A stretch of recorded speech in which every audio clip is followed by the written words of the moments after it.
Islamic short status کو subscribe کریں، like کریں، کمنٹ کریں اور شیئر کریں۔ بیل آئیکن کو دبانا مت بھولیں۔ سالار قعقاع بن عمر وقت پر اپنے ہدف پر پہنچ گئے۔ دشمن کے لیے ان کا حملہ غیر متوقع تھا۔ حسید کی خیمہ گاہ میں ہڑبونگ مچ گئی۔ مسلمان بند توڑ کر آنے والے سیلاب کی مانند آ رہے تھے۔ 5000 نفری کو سیلاب نہیں کہا جا سکتا تھا، لیکن ان 5000 کی تندی اور تیزی سیلاب سے کم نہ تھی۔ آتش پرستوں کا سالار روزبا اس صورتحال سے گھبرا گیا۔ اس نے ایک قاصد کو اپنے اس لشکر کے سالار زرمہر کی طرف جو خنافس میں خیمہ زن تھا اس پیغام کے ساتھ دوڑا دیا کہ مسلمانوں نے اچانک حملہ کر دیا ہے اور صورتحال مخدوش ہے۔ قاصد بہت تیز وہاں پہنچا۔ فاصلہ زیادہ نہیں تھا۔ سالار زرمہر اپنے ساتھی روزبا کے اس پیغام پر ہنس پڑا۔ اس نے کہا کہ روزبا کا دماغ چل گیا ہے، مسلمانوں میں اتنی جرت کہاں کہ باہر آ کر حملہ کریں۔ قاصد نے اسے بتایا کہ وہ کیا دیکھ آیا ہے۔ زرمہر اپنے لشکر کو وہاں سے کہیں بھی نہیں لے جا سکتا تھا، کیونکہ اس کے سالار اعلیٰ بہمن چازویہ کا حکم تھا کہ کسی اور جگہ کچھ بھی ہوتا رہے، کوئی لشکر بغیر اجازت ادھر ادھر نہیں ہوگا۔ لیکن قاصد نے زرمہر کو پریشان کر دیا تھا۔ اس نے بہتر سمجھا کہ لشکر کو خنافس رہنے دے اور خود حسید جا کر دیکھے کہ معاملہ کیا ہے۔ وہ جب حسید پہنچا تو اپنے ساتھی سالار روزبا کو مشکل میں پھنسا ہوا پایا۔ قعقاع کا بڑا زوردار حلہ تھا۔ اس نے دشمن کو بے خبری میں جا لیا تھا۔ دشمن کو یہ سہولت تھی کہ اس کی تعداد بہت زیادہ تھی۔ اس افراط کے بلبوتے پر آدھا لشکر بڑی عجلت میں لڑنے کے لیے تیار ہو گیا تھا۔ زرمہر بھی آ گیا تھا۔ اس نے روزبا کا ساتھ دیا۔ توقع یہی تھی کہ آتش پرست مسلمانوں پر چھا جائیں گے۔ قعقاع خالد رضی اللہ عنہ والی شجاعت کا مظاہرہ کرنا چاہتے تھے۔ وہ روزبا کو للکار رہے تھے۔ روزبا قلب میں تھا۔ قعقاع کی بار بار للکار پر وہ سامنے آ گیا۔ قعقاع اپنے محافظوں کے نرغے میں اس کی طرف بڑھے جا رہے تھے۔ وہ اپنے محافظوں کے حصار سے نکل آیا۔ ادھر قعقاع اپنے محافظوں کو چھوڑ کر آگے ہوئے۔ دونوں نے ایک دوسرے پر وار کیے، وار روکے، پینترے بدلے، اور زیادہ وقت نہیں گزرا تھا کہ قعقاع کی تلوار روزبا کے پہلو میں بغل سے ذرا نیچے اتر گئی۔ قعقاع نے تلوار کھینچ لی اور گھوڑے کو روک کر پیچھے کو موڑا۔ روزبا گھوڑے پر سنبھلنے کی کوشش کر رہا تھا۔ قعقاع نے پیچھے سے آ کر تلوار اس کی پیٹھ میں خنجر کی طرح مار دی، جو روزبا کے جسم میں کئی انچ اتر گئی۔ روزبا گھوڑے سے اس طرح گرا کہ اس کا ایک پاؤں رکاب میں پھنس گیا۔ قعقاع نے دیکھ لیا اور گھوڑے کو روزبا کے گھوڑے کے قریب کر کے گھوڑے کو تلوار کی نوک چبھ ہوئی۔ گھوڑا سرپٹ دوڑ پڑا اور روزبا کو زمین پر گھسیٹتا اپنے ساتھ ہی لے گیا۔ زرمہر قریب ہی تھا۔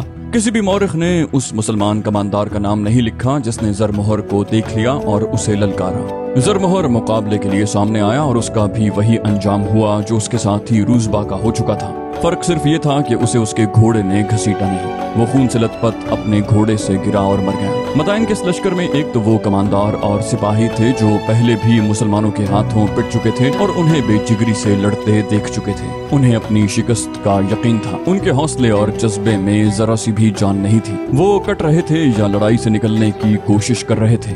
جازویہ نے جن نوجوانوں کو بھرتی کیا تھا وہ تیغ زنی اور تیر اندازی وغیرہ میں تو طاق تھے اور ان میں جوش و خروش بھی تھا، لیکن انہوں نے میدان جنگ پہلی بار دیکھا تھا اور مسلمانوں کو لڑتا بھی انہوں نے پہلی بار دیکھا تھا۔ انہوں نے تڑپتے ہوئے اور پیاس سے مرتے ہوئے زخمی کبھی نہیں دیکھے تھے۔ زخم خوردہ گھوڑوں کو بے لگام دوڑتے اور انسانوں کو کچلتے بھی انہوں نے کبھی نہیں دیکھا تھا۔ اب انہوں نے اتنی غارت گری اور اتنا زیادہ خون دیکھا کہ زمین لال ہو گئی، تو انہیں ان پرانے سپاہیوں کی باتیں یاد آنے لگی جو مسلمانوں سے لڑے اور بھاگے تھے۔ اب وہ سپاہی زخمی ہو کر گر رہے تھے یا بھاگ رہے تھے۔ نوجوانوں کے حوصلے جواب دے گئے۔ تلواروں اور برچھیوں پر ان کی گرفت ڈھیلی پڑ گئی۔ آتش پرستوں کے لشکر کا حصہ تو پہلے ہی ٹوٹ رہا تھا۔ انہوں نے جب وہ نعرے سنے تو وہ فرار کا راستہ دیکھنے لگے۔ کسی مسلمان کا نعرہ تھا، خدا کی قسم زرتشت کے پجاریوں کے دونوں سالار مارے گئے ہیں۔ یہ للکار بلند ہوتی چلی گئی۔ پھر دشمن کے اپنے سپاہیوں نے چلانا شروع کر دیا۔ روزبا اور زرمہر ہلاک ہو گئے۔ اس کے ساتھ ہی یہ بھی للکار سنائی دی، خالد بن ولید آ گیا ہے، خالد بن ولید کا لشکر آ گیا ہے۔ اس نعرے نے مدائن کے لشکر کا رہا سہا دمخم بھی ختم کر دیا اور لشکر بکھر کر فردن فردن بھاگ اٹھا۔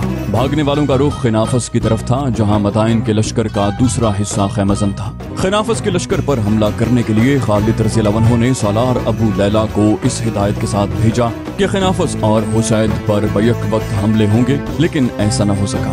वजह यह थी कि खिनाफस हुसैद की निस्बत दूर था। अबू लैला अपनी 5000 फौज को लेकर चले तो बहुत तेज, लेकिन बर वक्त न पहुंच सके। हुसैद पर काका ने पहले हमला कर दिया। ताखीर का नुकसान ये होना था कि दुश्मन बेदार होता, लेकिन ताखीर भी सूदमंद साबित हुई। वो इस तरह के अबू लैला के पहुंचने से जरा ही पहले खिनाफस के लश्कर को इत्तला मिल गई कि मुसलमानों ने रूजबा और जरमोहर को मार डाला है और लश्कर बुरी तरह से कट रहा है। अबू लैला जब दुश्मन के सामने गए तो दुश्मन को लड़ाई के लिए तैयार पाया। दुश्मन की तादाद कई गुना ज्यादा थी। अबू लैला को सोच समझकर आगे बढ़ना था। वो हल्ला नहीं बोल सकते थे, उन्हें चालों की जंग लड़नी थी। इस इंतजार में कि दुश्मन हमले में पहल करे, हुसैद से भागे हुए सिपाही खिनाफस की खैमगाह में पहुंचने लगे। सबसे पहले घुड़सवार आए, उनमें से बहुत जख्मी थे। ये साबित करने के लिए कि वो बिला वजह नहीं भागे, उन्होंने मुसलमानों के लश्कर की तादाद और उनके लड़ने के कहर गजब को मुबालगे से बयान किया और ऐसी दहशत फैलाई कि खिनाफस के लश्कर का हौसला लड़े बगैर ही टूट गया। भगोड़ों ने ये खबर भी सुनाई कि खालिद रज़ी अल्लाह अन्हु अपने लश्कर के साथ आ गया है। खिनाफस वाले लश्कर की कमान अब एक और आतिश परस्त सालार महबूजान के पास थी। ज्यादा मौरिखों ने लिखा है कि महबूजान और दीगर तमाम सालारों को ये बताया गया था कि मुसलमान कलों में बंद हैं और उनकी नफरी बहुत थोड़ी है, और ये भी कि खालिद जा चुका है, लिहाजा कलों पर हमले करके मुसलमानों को खत्म कर देना। लेकिन अब सूरत हाल बिल्कुल ही बदल गई थी। मदाइन के सालार महबूजान ने रूजबा के लश्कर की हालत सुनी और अपने लश्कर की जहनी हालत देखी और ये सुना कि खालिद रज़ी अल्लाह अन्हु अपने लश्कर को लेकर आ गए हैं, तो उसने लड़ाई का इरादा तर्क कर दिया और अपने लश्कर को कूच का हुक्म दे दिया। अबू लैला ने बगैर लड़े ही फतह हासिल कर ली। उसने अपने 1-2 आदमी महबूजान के लश्कर के पीछे भेजे कि वो छुपते छुपाते जाएं और देखें कि ये लश्कर कहाँ जाता है। खालिद रज़ी अल्लाह अन्हु ऐनुल तिमर में थे। उन्हें पहली इत्तला ये मिली कि हुसैद का लश्कर भाग गया है। बहुत देर के बाद अबू लैला का भेजा हुआ कासिद खालिद रज़ी अल्लाह अन्हु के पास पहुंचा और ये खबर पहुंचाई कि खिनाफस वाला लश्कर बगैर लड़े पसपा हो गया है और मुजी पहुंचकर ईसाइयों के साथ जा मिला है। वहाँ जो ईसाई अरबों का लश्कर जमा था, उसकी कमान हज़ैल बिन इमरान के पास थी।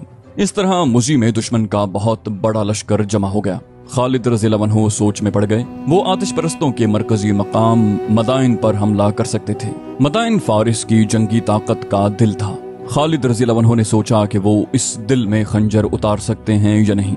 मशहूर मौरिख तबरी लिखता है कि खालिद रज़ी अल्लाह अन्हु मदाइन पर हमला करते तो फतह का इम्कान था, लेकिन उन पर अकब से ये लश्कर हमला कर सकता था जो मुजीह में जमा हो गया था। खालिद रज़ी अल्लाह अन्हु ने अपने सालारों से मशवरा किया तो इस नतीजे पर पहुंचे कि पहले मुजीह की इज्तिमागाह को खत्म किया जाए। ये फैसला और इरादा कर लेना कि इस लश्कर को खत्म किया जाए आसान था। अमलन इतने बड़े लश्कर को इतनी थोड़ी नफरी से खत्म करना कहाँ तक मुमकिन था, ये यकीनी नहीं था, मगर खालिद रज़ी अल्लाह अन्हु उसे यकीनी बनाने पर तुले हुए थे।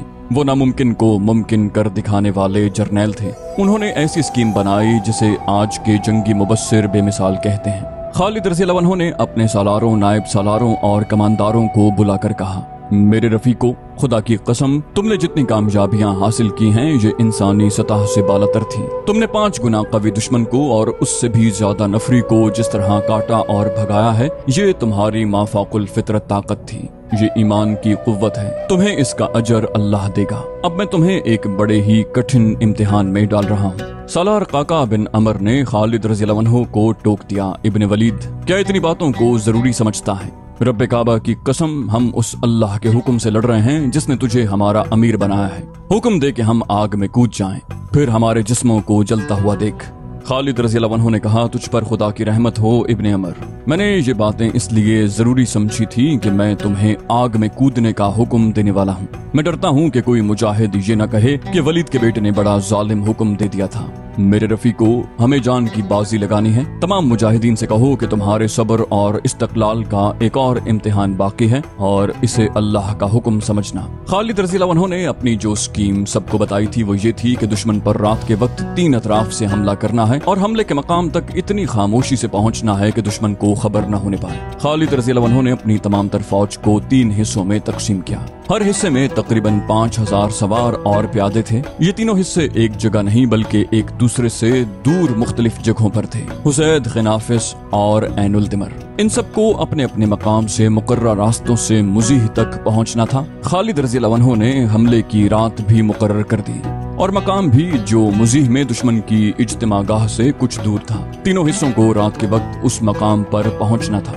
मुजीह में दुश्मन का जो लश्कर खैमजन था उसकी तादाद के मुताल्लिक मौरखों में इख्तिलाफ पाया जाता है। ये कहा जा सकता है कि दुश्मन की तादाद 60 और 70 हजार के दरमियान थी। उस पर हमला करने वाले मुजाहिदीन की तादाद 15 हजार थी। इस किस्म की स्कीम को पाया तकमील तक पहुंचाना नामुमकिन की हद तक मुश्किल था। 5-5 हजार के लश्कर के लिए सफर के दौरान खामोशी बरकरार रखना आसान काम नहीं, लेकिन बड़ी सख्ती से खामोशी बरकरार रखनी थी। दूसरी मुश्किल खालिद रज़ी अल्लाह अन्हु के लिए थी। वो खुद ऐनुल तिमर में थे, जहां उनकी फौज का सिर्फ एक हिस्सा था। दूसरे दो हिस्सों को हुसैद और खिनाफत से चलना था। उन्हें कासिदों के जरिए अपने राब्ते में रखना था ताकि हमले वाले मकाम पर बर वक्त पहुंच सकें। जो रात मुकर्रर की गई थी वो नवंबर 633 ईस्वी शाबान 12 हिजरी के चौथे हफ्ते की एक रात थी। खालिद रज़ी अल्लाह अन्हु के मुजाहिदीन के तीनों हिस्से अपने अपने मकाम से चल पड़े। घोड़ों के मुंह बांध दिए गए थे। तीनों हिस्सों ने ये इंतजाम किया था कि चंद एक आदमी लश्कर के आगे और दाएं बाएं जा रहे थे। उनका काम ये था कि कोई भी आदमी रास्ते में मिल जाए उसे पकड़ लें ताकि वो दुश्मन तक खबर ना पहुंचा सके। दुश्मन के बेदार हो जाने की सूरत में मुजाहिदीन की कामयाबी मखदूश हो जाती और दुश्मन घात भी लगा सकता था। रात के चले हुए उसी रात नहीं पहुंच सकते थे। दिन को लश्कर को छुपा कर रखा गया। देखभाल वाले आदमी दूर दूर फैले रहे। खालिद रज़ी अल्लाह अन्हु ने अपने जासूस दुश्मन की इज्तिमागाह मुजीह तक भेज रखे थे। वो दुश्मन के मुताल्लिक इत्तलाएं दे रहे थे। उनकी आखिरी इत्तला ये थी कि दुश्मन ने अभी तक कोई ऐसी हरकत नहीं की जिससे पता चले कि वो किसी तरफ हमले के लिए कूच करने वाला है। मौरिख लिखते हैं कि दुश्मन के सालार अपने सालार आला बहमन जाजुया के अगले हुक्म का इंतजार कर रहे थे। खालिद रज़ी अल्लाह अन्हु के आ जाने से उनके लिए सूरत हाल बदल गई थी। उसके मुताबिक उन्होंने अपनी सारी स्कीम बदलनी थी। उस रात भी मुजीह की खैमागाह में दुश्मन का लश्कर गहरी नींद सो रहा था। जिस रात खालिद रज़ी अल्लाह अन्हु की फौज के तीनों हिस्से बखैर खूबी स्कीम के ऐन मुताबिक मुजीह के करीब मुकम्मल खामोशी से पहुंच गए। बाज मौरखों ने इसे महज एक मौजज़ा कहा है और कुछ इसे खालिद रज़ी अल्लाह अन्हु की दी हुई ट्रेनिंग और उनके पैदा किए हुए डिसिप्लिन का करिश्मा कहते हैं। आधी रात से जरा बाद दुश्मन पर कहर टूट पड़ा। लश्कर सोया हुआ था। मुजाहिदीन ने जगह जगह आग लगा दी जिसकी रोशनी में अपने पराये की पहचान आसान हो गई। मदाइन के और ईसाई कबीलों के उस लश्कर को संभलने और तैयार होने की मोहलत ही न मिली। मुसलमान नारे लगा रहे थे। जख्मियों की चीखों पुकार उस दहशत में इजाफा कर रही थी जो दुश्मन के लश्कर पर तारी हो गई थी। खालिद रज़ी अल्लाह अन्हु के हुक्म से ये ललकार बड़ी बुलंद थी। मदीना के मुजाहिदों, किसी को जिंदा न रहने दो, दुश्मन का सफाया करो। दुश्मन के घोड़े जहां बंधे थे वहीं बंधे रहे। उनके सवार उन तक पहुंचने से पहले ही कट रहे थे। मुसलमानों ने रात के अंधेरे से फायदा उठाया था। उसी अंधेरे से दुश्मन ने भी फायदा उठाया। कई आतिश परस्त और ईसाई जिंदा निकल गए। उनकी इज्तिमागाह 1.5-2 मील के रकबे पर फैली हुई थी। हमला 3 तरफ से किया गया था। सुबह का उजाला साफ हुआ तो दुश्मन की इतनी वसीअ अरीज खैमागाह में कोई भी लश्करी जिंदा न था। जिंदा वही रहे थे जो मुसलमानों के उस फंदे से निकल गए थे। मंजर बड़ा ही हैबतनाक था। जिधर नजर जाती थी सिवाय लाशों के कुछ नजर न आता था। लाशों के ऊपर लाशें पड़ी थी। जख्मी तड़प तड़प कर बेहोश हो रहे थे। फजा खून और मौत की बू से बोझल थी। सालारों के खैमे देखे गए।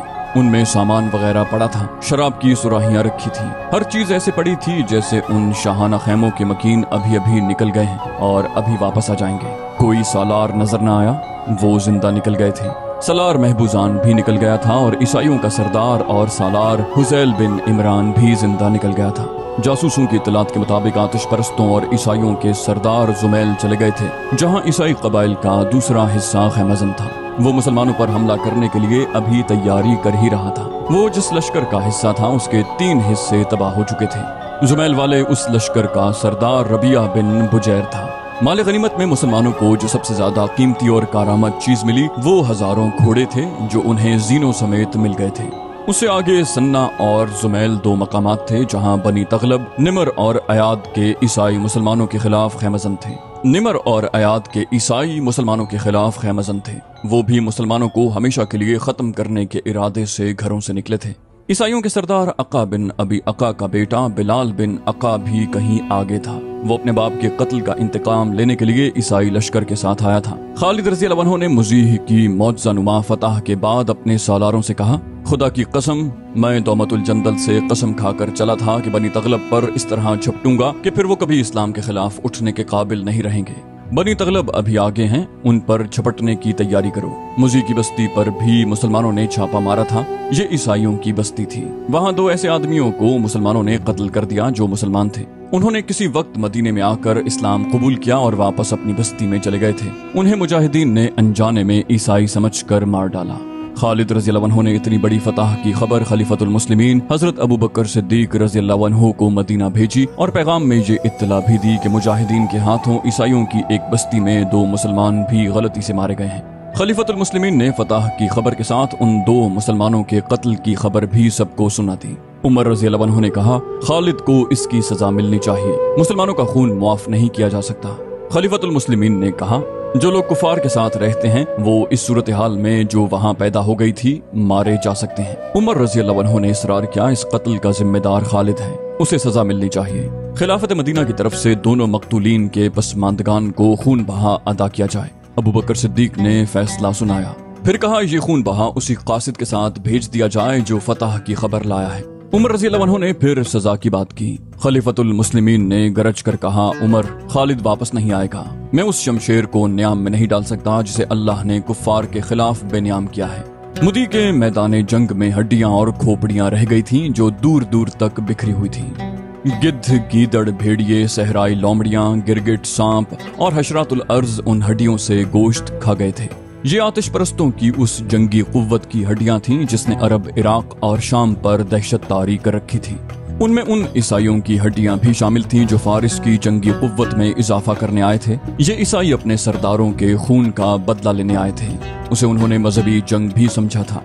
वो इस्लाम के रास्ते में हायल होने आए थे। उन हड्डियों में उन हाथों की हड्डियां भी थीं जिन्होंने हक परस्तों को काटने के लिए न्यामों से तलवारें निकाली थीं। उन हाथों में बर्छियां भी थीं। उन हाथों में घोड़ों की बागें भी थीं। वो इस खुशफहमी में मुब्तला होकर आए थे कि अर्ज़ व समा की ताकत उन्हीं के हाथों में है और वो समझते थे कि जब वो घोड़ों पर सवार होते हैं तो उनके नीचे जमीन कांपती है। मगर अब वो जमीन जो कभी किसी इंसान और उसके घोड़े का बोझ और खौफ से नहीं कांपी, उनके नीचे से निकल गई थी और जमीन ने उनके मुर्दा जिस्मों को कबूल करने से इनकार कर दिया था।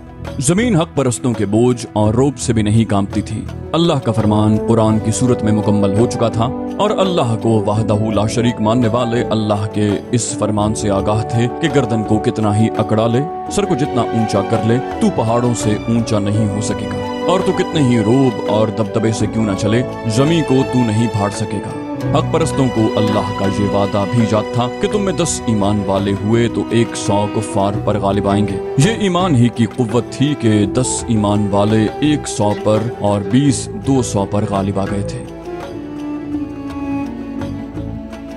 इस्लामिक शो स्टेटस को सब्सक्राइब करें, लाइक करें, कमेंट करें और शेयर करें। बेल आइकन को दबाना मत भूलें।